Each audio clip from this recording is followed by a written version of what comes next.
Servus, Glück auf und herzlich willkommen zu einer weiteren FC Bayern Reaction. Leute, diesmal die Pressekonferenz nach dem 1:0-Sieg beim FC St. Pauli. Wie immer, bevor wir reingehen, wenn euch gefällt, was ihr seht, abonniert den Kanal, damit unterstützt ihr einfach das, was ich hier so tue. Und es ist natürlich völlig kostenlos auf YouTube. Und damit gehen wir rein in den Bums. Ist das Kaffee oder? Kakao. Kaffee? Ah, Kaffee? Kein Whisky drin oder so, oder? Noch nicht, nein.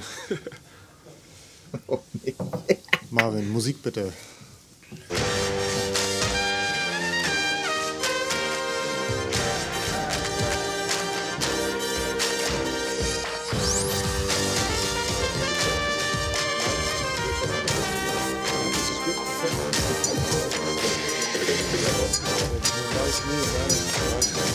So nah dran. Damit herzlich willkommen zur Pressekonferenz nach dem Spiel des FC St. Pauli gegen den FC Bayern München. Endstand 0:1 am ausverkauften Millerntor. Ich darf die beiden Trainer begrüßen, Vincent Kompany und unseren Trainer Alex Blessin.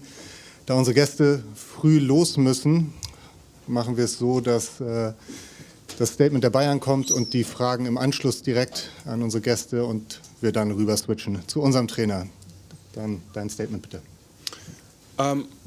Yeah, first of all, we've had a brilliant reception in Hamburg, and I think we all felt how special these places are, different these places from any place in football in the world, if I'm honest.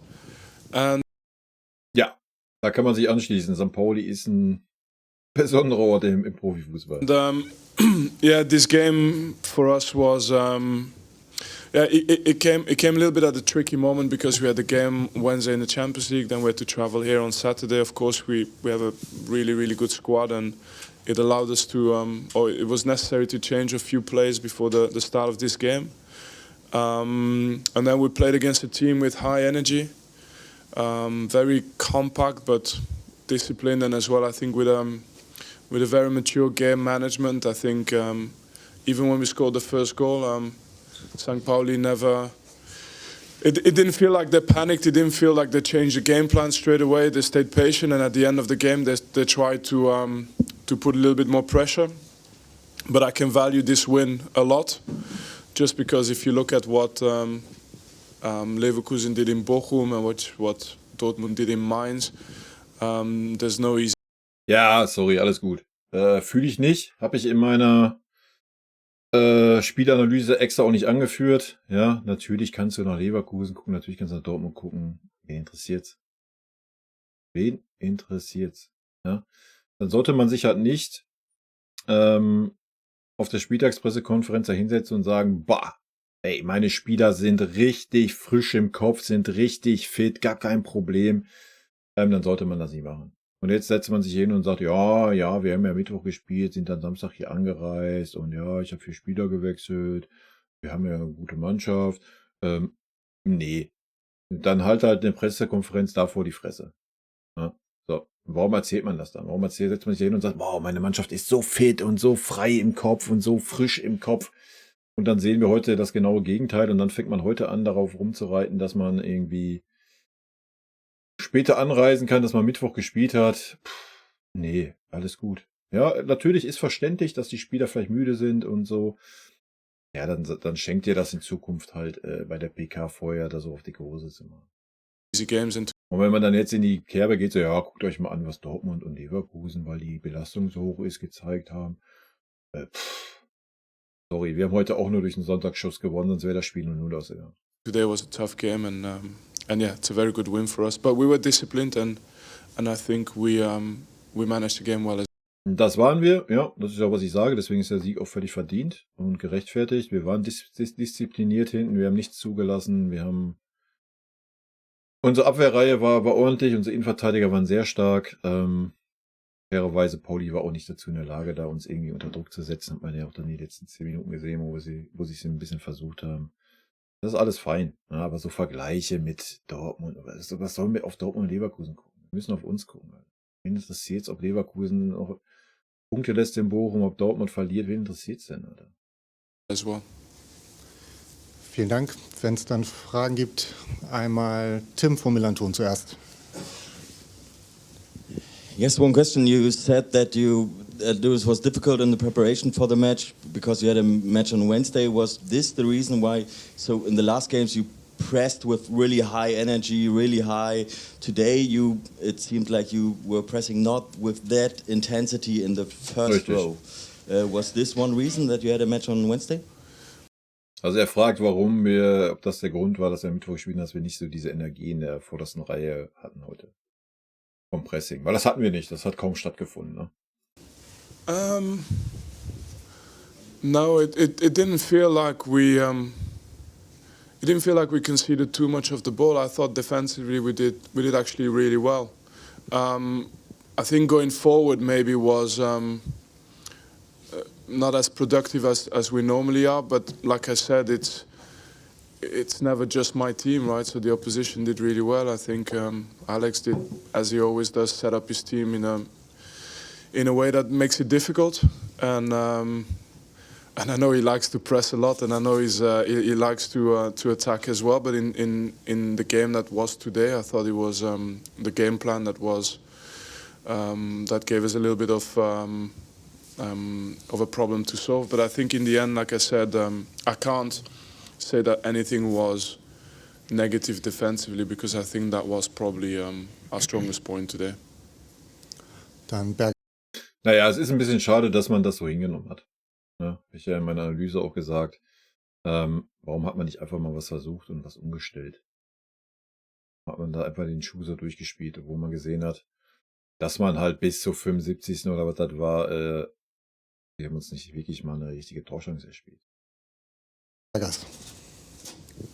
Vincent, I often see your team play in man-marking press, and I want to ask why, in general, you prefer that way, and did your players' quality help you to choose that method, man-marking system? Yeah, it's not something I've ever done in my career. I don't think.